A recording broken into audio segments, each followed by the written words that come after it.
Hello, and welcome to a very special edition of RBL Weekly. I am the Roast Battle League Commissioner Pat Barker, and it's Christmas time, which means this is a very special episode of the podcast. It is the RBL Holiday Extravaganza. And this week, instead of watching battles where people verbally tear each other apart, we're going to take a second to think about the things that we're thankful for in life, that we're happy about. This episode is all about love, laughter, and the gift of nice comedy. I'm kidding. We're going to watch battles. That would be fucking ridiculous if we were like, well, let's do a Christmas thing with Santa Claus. And we're not going to do any of that dumb shit. We're just going to watch battles. That's what you people are here for. That's what you want to see. That's what we're going to do. And we are going to watch some of the best battles of the offseason. Now, if you're RBL fans, you know the season ended November 1st. The championship is coming up. We know all of that. But that doesn't mean that the local cities stop running their shows all over the world. There have been roast battles going on since the season ended on November 1st. Think about it like the Dominican Winter League in baseball, except, still mostly with white people.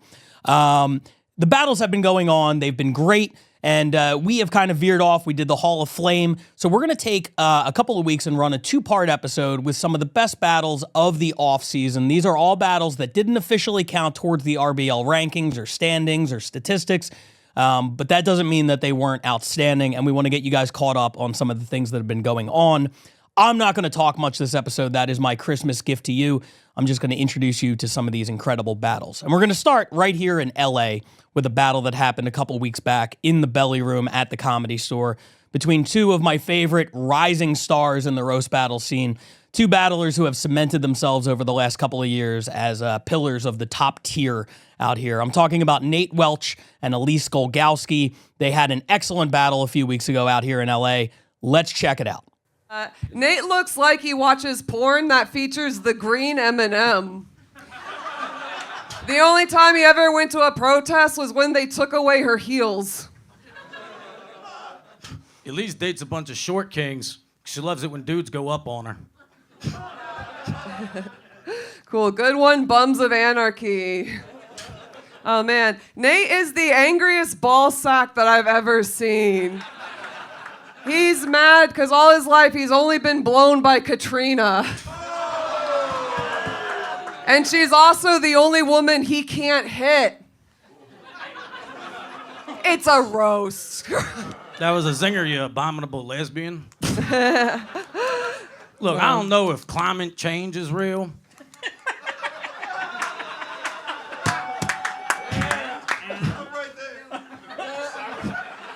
But I know Bigfoot is. Elise be selling her feet pics to the Discovery Channel. Oh, wow. Keep it going for Elmer Dud, you guys. That was great. Man, Nate first came out to LA because he won a contest. And he's been living here ever since they got him out of that tube from the Chocolate River.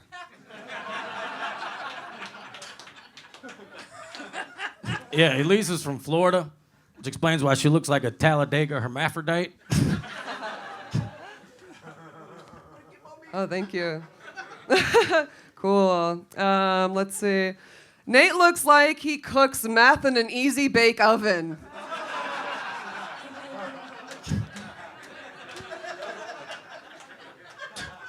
You look like Hillary Clinton tried to shapeshift into Ric Flair. You look like Frosty the Fentanyl Man. You look like one of the Golden Girls ate a bunch of that Ozempic. So hot? Thank you. You should try it. Hey.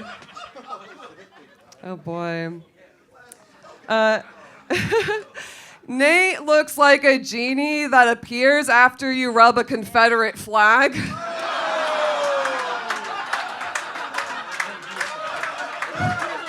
Instead of wishes, he just gives you 3 shots to get off his property. Speaking of shots, you look like WNBA YoungBoy. I don't get that reference.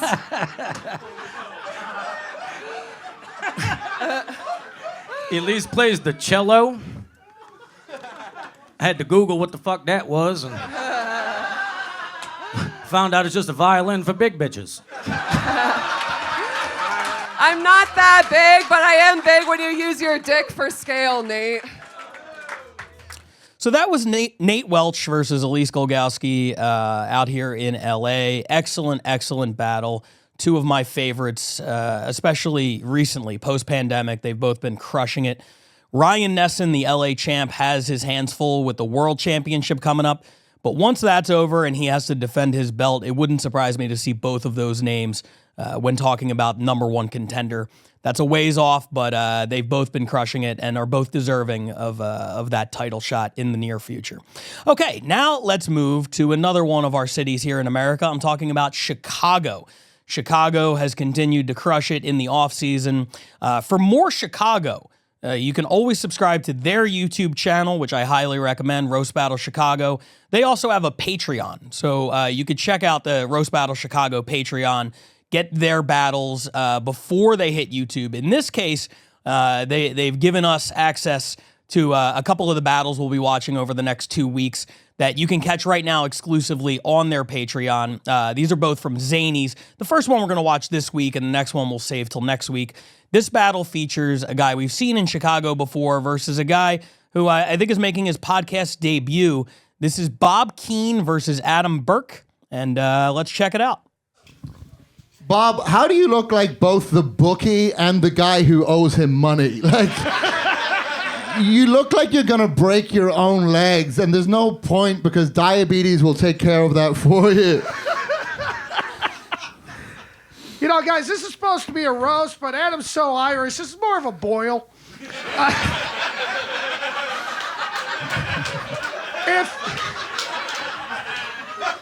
If you guys smell cabbage, don't worry, it's just his body wash. This is weird. I feel like I'm the Clark Kent version of you. If Superman's power was toxic masculinity. You don't have to worry about that. Bob looks like if cucks unionized, he would be their Jimmy Hoffa, you know? By which I mean, I hope you disappear. Adam, you splotchy potato farmer. Look, in 2019, Ireland saw your face and legalized abortion. Yeah, I can understand you being so down on Ireland, given that you're from Vernon Hills. Also, a lot of Irish jokes from a guy who looks like the guy the Notre Dame emblem is fighting. You know,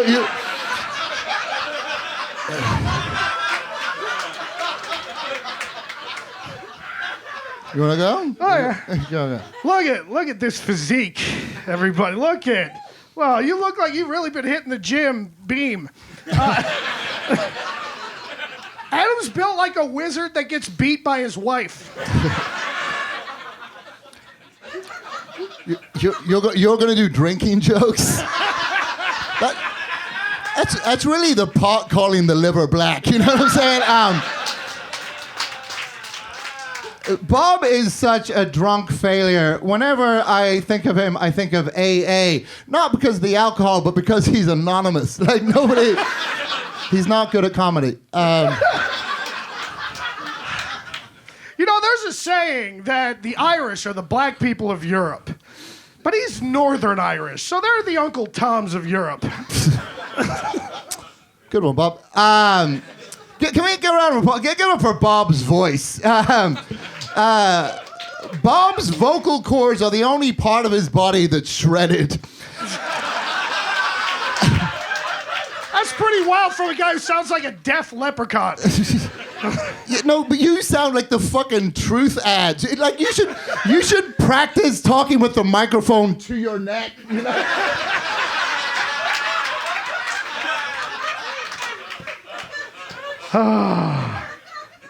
Adam's body is like the potato famine. It's lumpy, tragic, and somehow the British's fault. I'm not going to be lectured on the famine by a guy who's starving for attention and nothing else, you know? Bob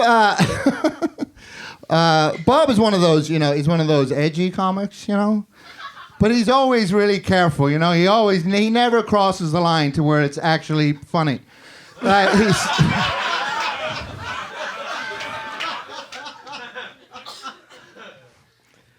he's a Chicago institution in comedy. He's a Chicago institution, kind of like Malort. And just like Malort, he's bitter, he smells bad, and hipsters put him in their mouth until they make up with their dad. And sometimes they kill 2 birds with 1 stone. Last show? Oh, shit, really? Oh, okay. Well, again, we don't want to do any, inside baseball. So, again, just to be clear, Bob is really bad at comedy. Like, there's a reason that his name is 1 letter away from bomb. You know what I mean? I've seen him die on stage more times than Lin-Manuel Miranda.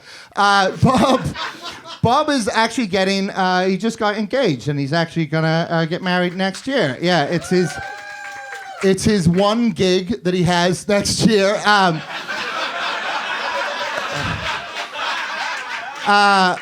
He's actually marrying a Jewish woman. And I know you're thinking, haven't those people gone through enough? But Bob bombs so much, I think he actually might be Israeli. So... The balls to be from Belfast and talk about me bombing.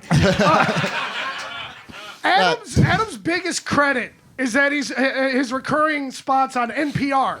You know that radio station you listen to when you're out of Ambien? Adam has put no comic. The only comic that's put more people to sleep than Adam is Bill Cosby. And real quick, Bob is also on NPR, the National Pedophile Registry. I'll be goddamned if I hear that from a possum that drinks scotch. All right? Listen, Bob, can we do 3 more? Bob?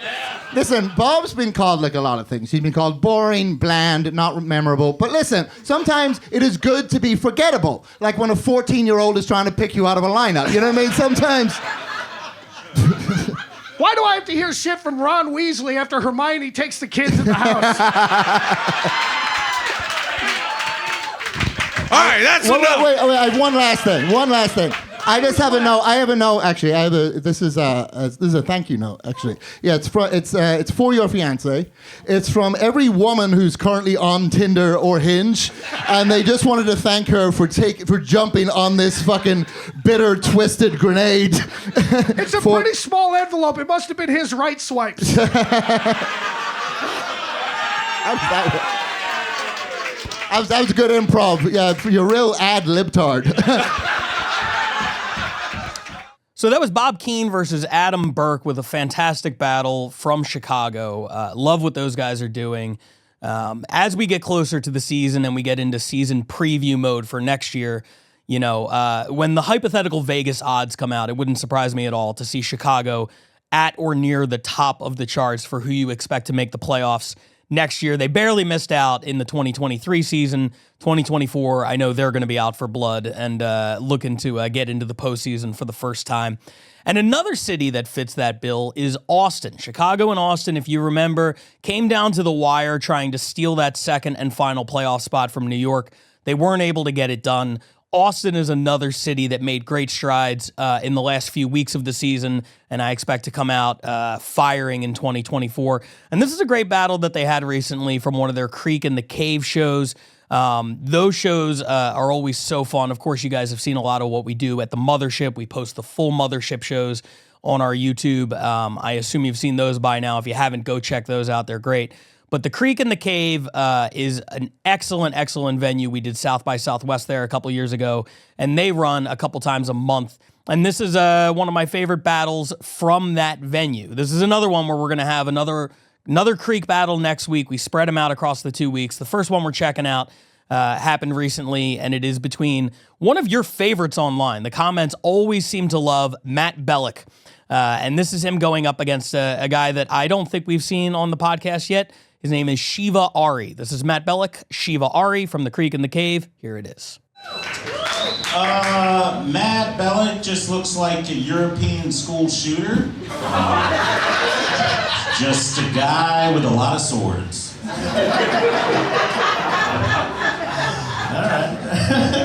right. Shiva is currently homeless, which it's really not that hard for an Indian guy because he's used to shooting in the streets. So. it's for the cows, man. He worships cows. Thank you, Fat Jesus. Matt actually has the body of a turtle. He legitimately looks like a Ninja Turtle that just became fully human. Thank you, Bum Dog Millionaire. Shiva's so fat he can't get his magic carpet to come off the ground. This motherfucker needs a magic area rug.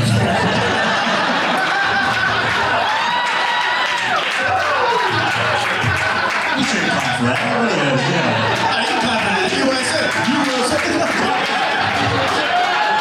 Dallas is part of the U.S., all right? Dallas, India. All right.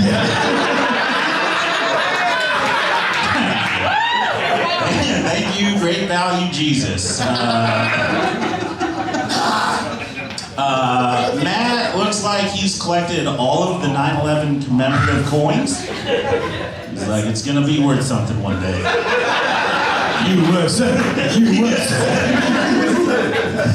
Shiva has 3 sisters. They're all lesbians, or at least that's what they tell him when he tries to fuck them. That's why I'm transitioning.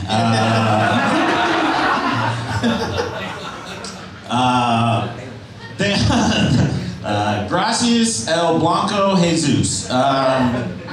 Matt is very poor, yeah, which sucks a lot because his dad died of cancer 3 years ago, and obviously he didn't inherit anything.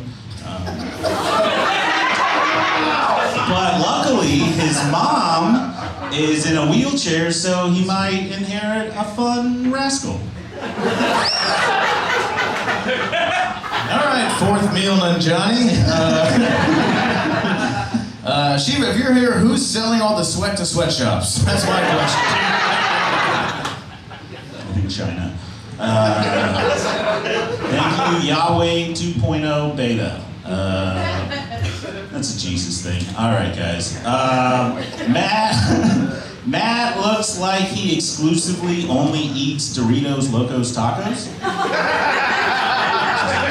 Those are fucking delicious. That's why everyone's fucking about that. USA.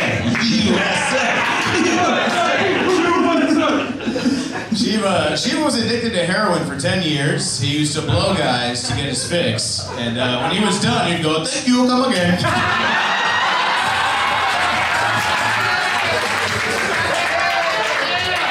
It's a convenience, man. I don't know what to tell you. So that was Matt Bellich and Shiva Ari from Austin, Texas, at the Creek in the Cave.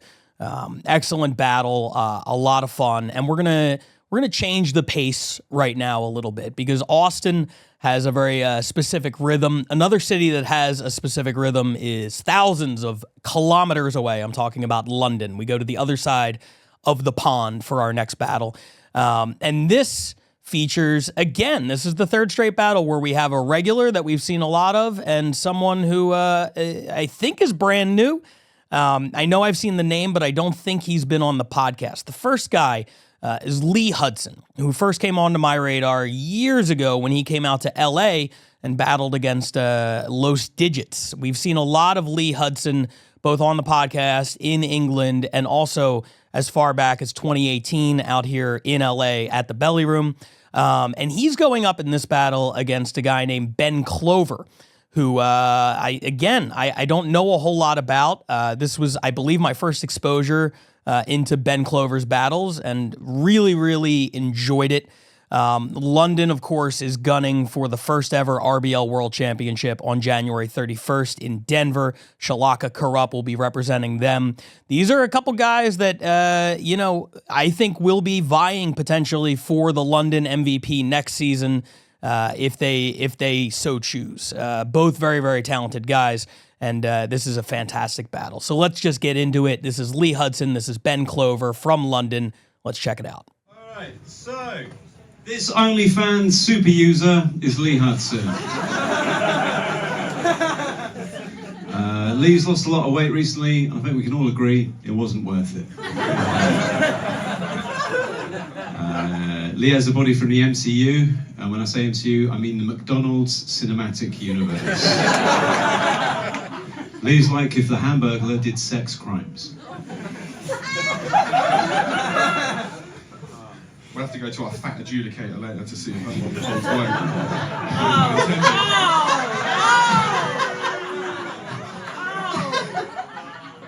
weight. Ben married a Scottish woman, and whenever she feels homesick, she looks at Ben's body because it reminds her of all the heroin addicts back home. The weight flies off, mate. All right. Just can't afford a meal. So this hair transplant before picture is Lee Hudson.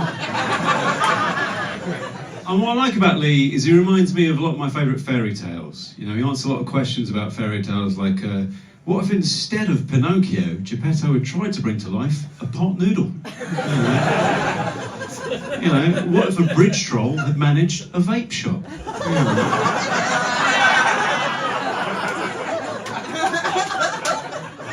What if Humpty Dumpty had a great fall and type 2 diabetes? I'm going to stick to the one joker piece. Ben has the voice of an old school BBC radio DJ and the search history to match.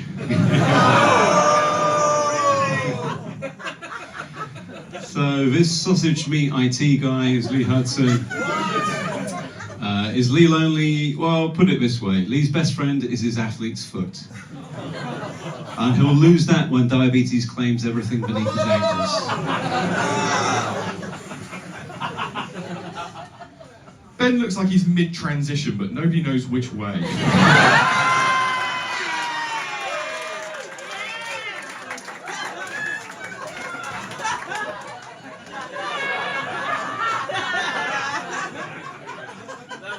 So this regular solo traveller to Thailand is Lee Hudson.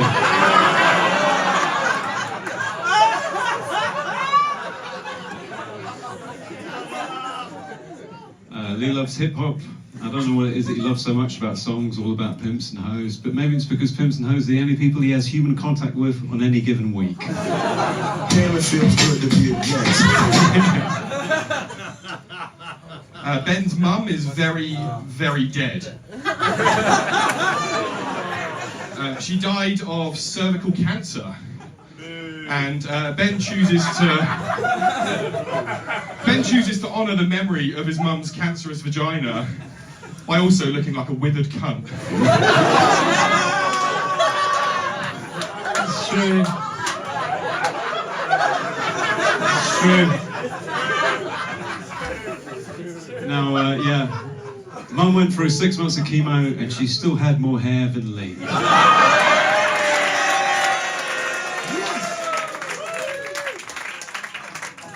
Also, cervical cancer is a massive risk for Lee because he also is a massive pussy. So anyway, this giant shaven mole is Lee Hudson. And Lee's absent father recently married for the 5th time. Lee's dad married a 26-year-old woman, and Lee's dad told Lee, the heart wants what the heart wants. Lee's heart wants him to eat a vegetable. Just once, just one vegetable. I know this sounds harsh, it sounds like I don't like Lee. I have a lot of time for Lee. I have way more time for Lee than his dad does. Yeah, my dad fucks. Your dad can't fuck because your mum is dead.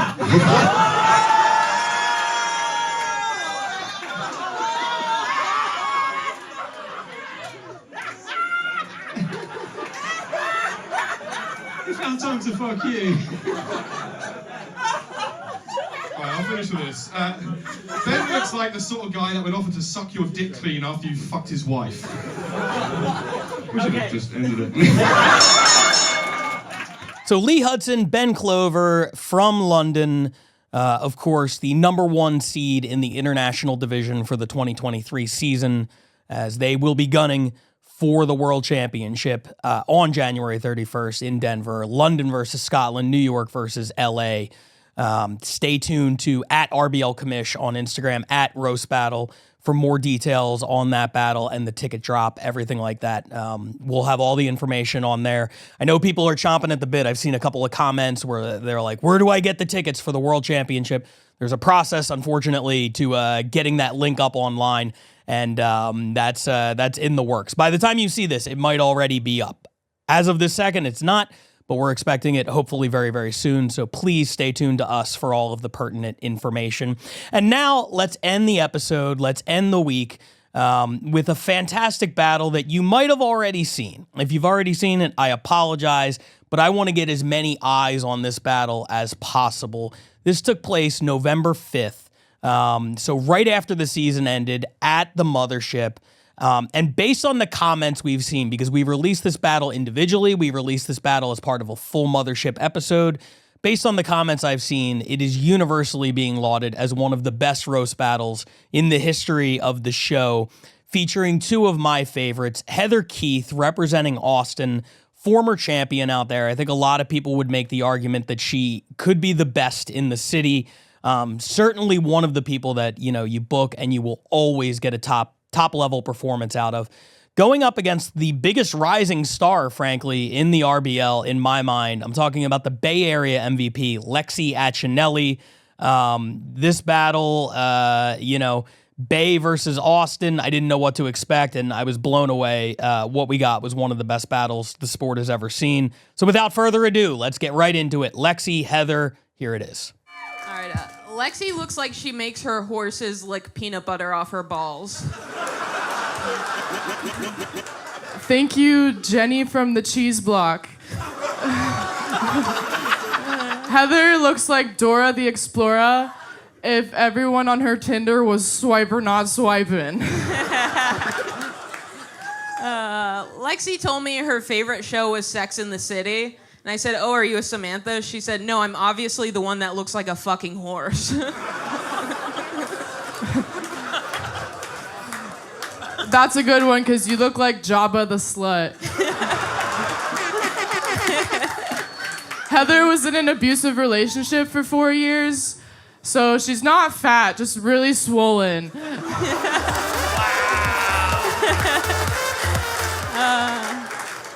We can't all live on a diet of carrots and sugar cubes.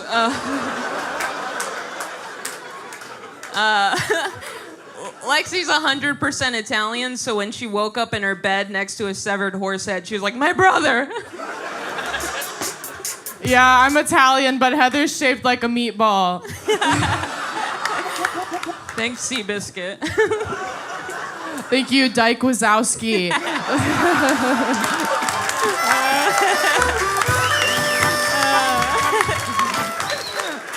Heather looks like if Matilda was actually Danny DeVito's daughter.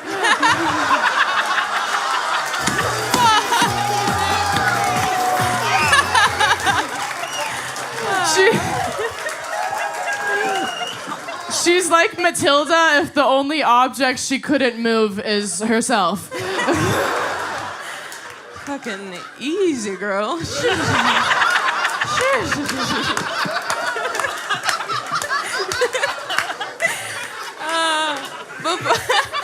Before this battle, Lexi told me to break a leg, and I told her, "Don't break a leg, because if you do, we gotta put you down."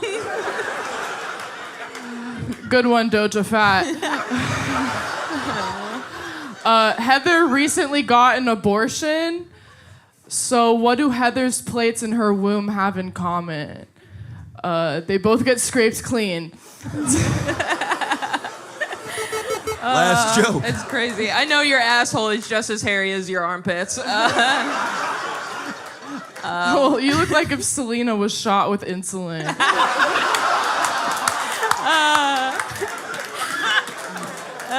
Yeah. A lot of money on Lexi winning tonight. Not the roast battle. She's competing in the Kentucky Derby after this. Thank you, Danny Dorito. Heather used to never brush her teeth, so now she has a lot of cavities. And it's good to know her uterus isn't the only part of her body filled with decay. Don't boo that. She's just horsing around. So that was Lexi Achinelli versus Heather Keith in an absolutely incredible standout battle at the Mothership. We will be back at the mothership on January 1st. If you're watching this right now and you're in Austin, tickets are probably sold out. I don't know. They sell out very, very quickly. But keep an eye on the Comedy Mothership. Keep an eye on Roast Battle on socials. Watch for those ticket drops because we will be back there in February. We will be back there in March. We will be back there in April. It's becoming a monthly trip down to Austin for these mothership shows, and I'm looking forward to it. And what better place to start out the year in 2024 than at the mothership on January 1st? That will do it for the Christmas extravaganza. It was filled with cheer. It was filled with joy. It was filled with Yuletide, whatever the fuck that is. I have really enjoyed giving you guys the gift of some of the best battlers in the entire world. And guess what? We're going to do it again next week. I won't be wearing this sweater, but otherwise, same exact thing. 5 more incredible battles. We appreciate you guys, as always, watching. If you haven't already, click that subscribe button. Follow us on Instagram, at Roast Battle, at RBL Commish. And we'll be back next week with part 2 of the best of the offseason. Merry Christmas, everyone!